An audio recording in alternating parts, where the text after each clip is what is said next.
and to restore the dignity of our people, Mr. Ruto must go.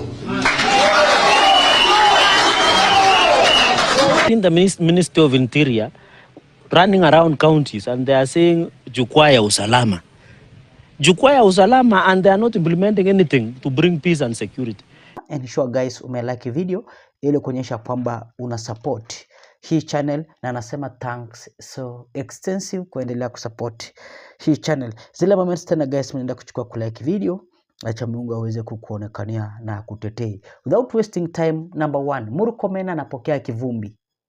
Murkomen nilikuambia kwamba huyu jamaa amechoka, and that's why unaona last month alikuwa anashambuliwa na residents from Narok because huyu jamaa afanyi kazi yake saizi ni kutembea tu different countries, and mambo saizi ya usalama imesoroteka hapa nchini Kenya. And that's why huyu Cheriot, huyu Cherargei, senator from Nandi, William Samoei Arap Ruto Osman, anajaribu confront William Ruto kwamba huyu jamaa anafaa kuwa kicked out. So hii ni serikali yenyewe ina fight, wameanza kupigana wenyewe. Kumbe Rigathi Gachagua was right kwamba hii serikali haiwezi tufikisha anywhere. Hii serikali wenyewe wataanza kupigana wenyewe kwa wenyewe. Sikiza. If Professor Kithure Kindiki can become a Minister of Interior and also become the Deputy President, he can do it, because now the minister in charge is busy with social media, is busy traveling outside the country, is now in Switzerland while the security of the country is deteriorating. He has been, we gave him the budget that is needed, we have given him the laws, and therefore I think it is a high time that changes must happen and heads must roll. They either shape up or ship out. That is as we say, so that our people stop suffering that we are seeing in this country. And therefore I want to ask Kenyans also to be part of these challenges that we are facing in security by giving us who are these criminals, what is happening, what are the challenges, so that we can think solutions of this country. I have seen the Ministry of Interior running around counties, and they are saying jukwaa ya usalama. Jukwaa ya usalama, and they are not implementing anything to bring peace and security.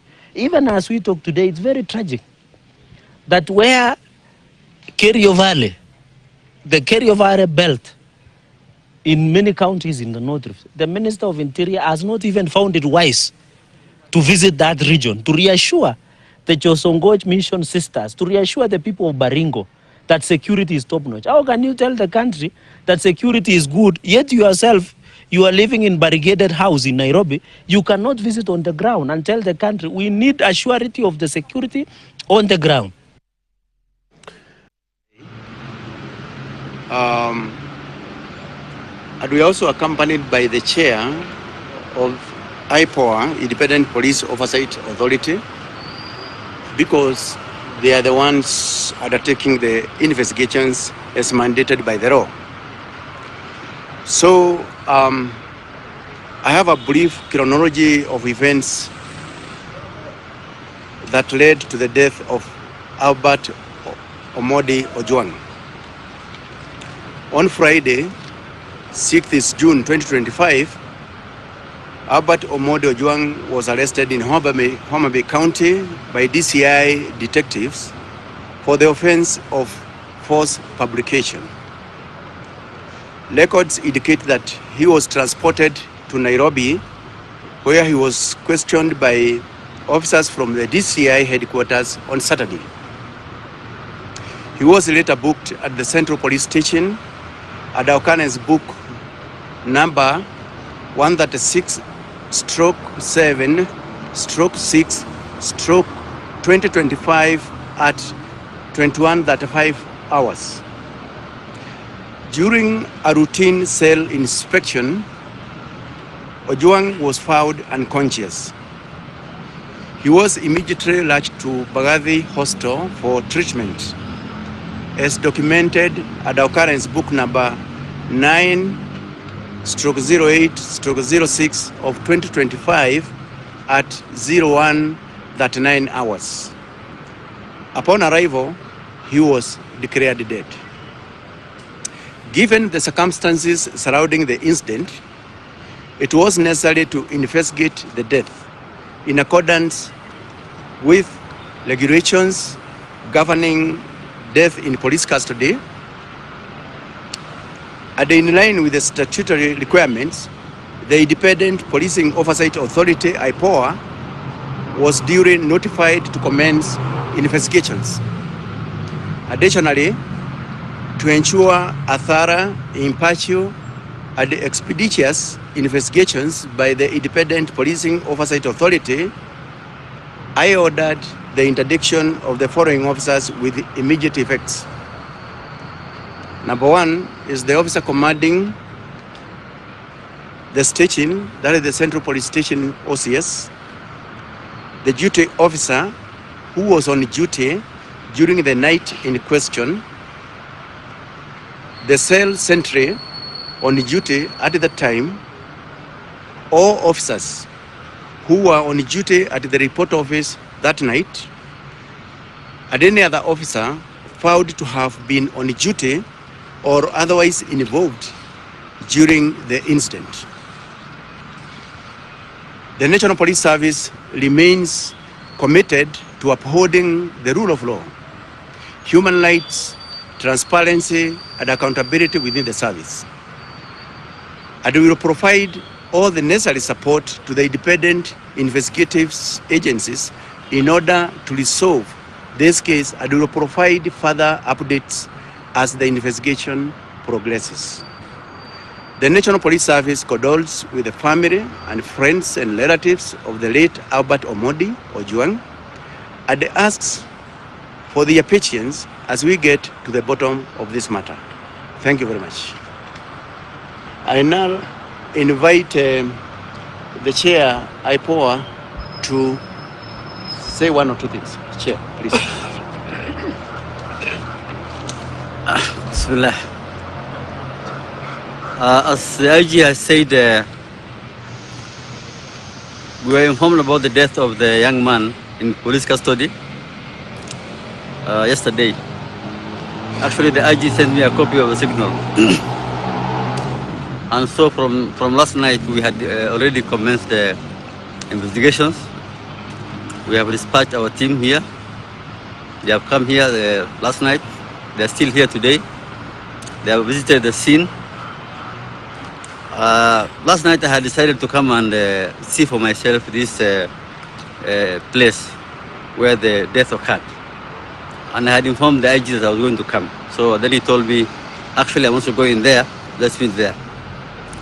So I don't have much information to tell you from my power, just to confirm that we have received the information about the death from the IG, and we have commenced our investigations in accordance with the law.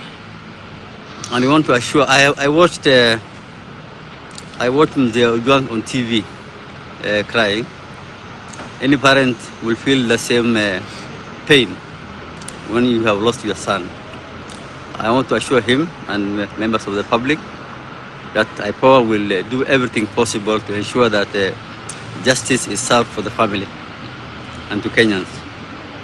And we're very happy that the IG has already interdicted all the officers who are in this station at the material time. We also want to warn those who are going to be appointed to act in their places, to cooperate with our investigators and not to interfere with the investigations. I thank you. Oh, okay, thank you very much, Chair IPOA. My name is Odo Francis from Statehouse. Two questions. One is the status of what really transpired inside the cell. Yesterday we received an update from the OCPD, Mr. Saki, and he told us that Alijigonga put on the post in your position. Have you established that? Is that your true position? And the second question is about Magadi, the transport from the police cells to Magadi Hospital and then declared dead. In a hospital where there is a mortuary, that is Magadi Hospital, there is a mortuary. Why didn't the officers or the Magadi Hospital take the body to Magadi mortuary? And then the parents, that is the Ojwang, Mr. Ojwang, saying that aliambiwa hapa kwamba mwili uko Magadi. on our search, we found the body at Statehouse.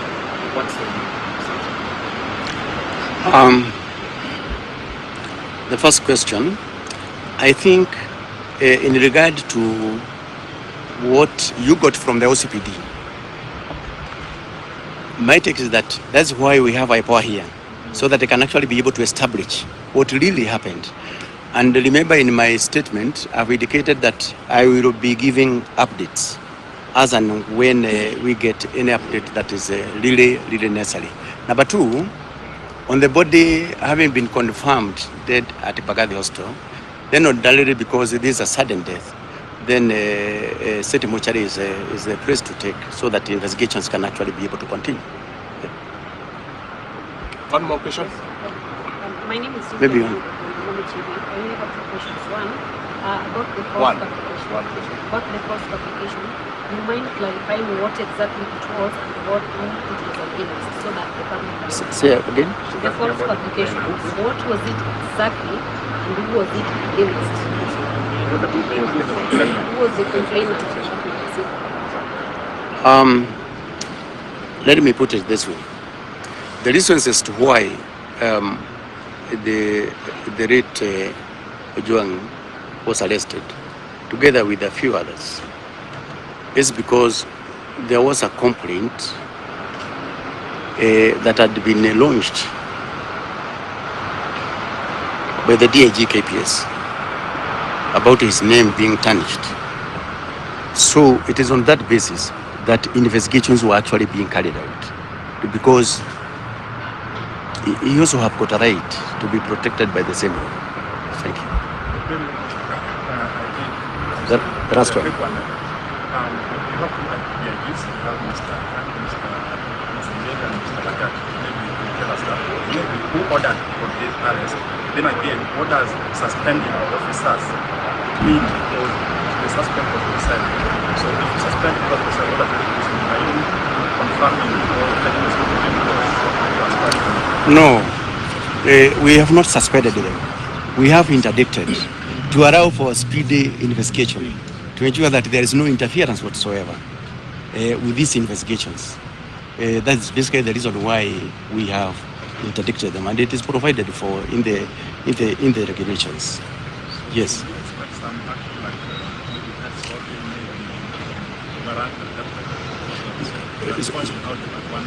So what is going to happen once they are interdicted? We allow the investigation to continue, and then at the end of the day, we are going to get a way forward from IPOA. If any one of them is found to have committed an offense, then so be it.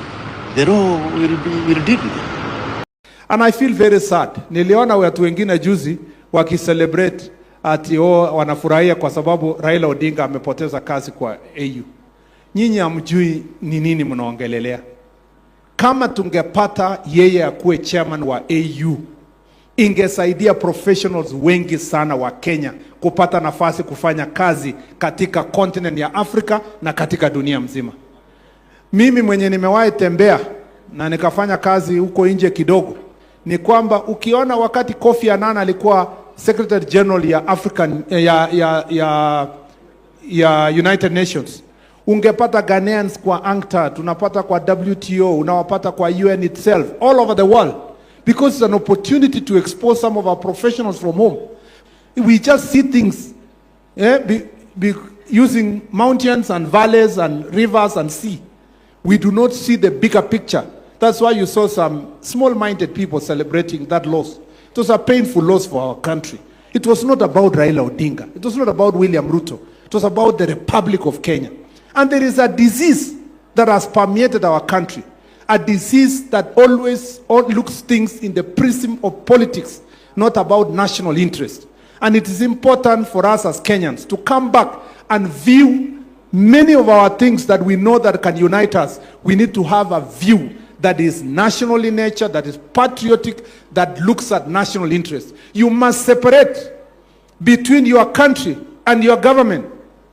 You must understand what is it that is good for my country, even if it is good for your political opponent. You support that. You don't have just to oppose everything. And that's why we are saying that loss was unfortunate. But even as it happened, I believe that there will be another opportunity for another Kenyan to serve in such a capacity. This is the second time we have painfully lost this bid. Amina Mohamed before, Alaf Raila Odinga now. And it was painful when it was Amina, it's still painful when it's Raila. And we believe that we can work even better as a team, as a country in future, to get opportunities for Kenyans to serve in other bodies all over the world.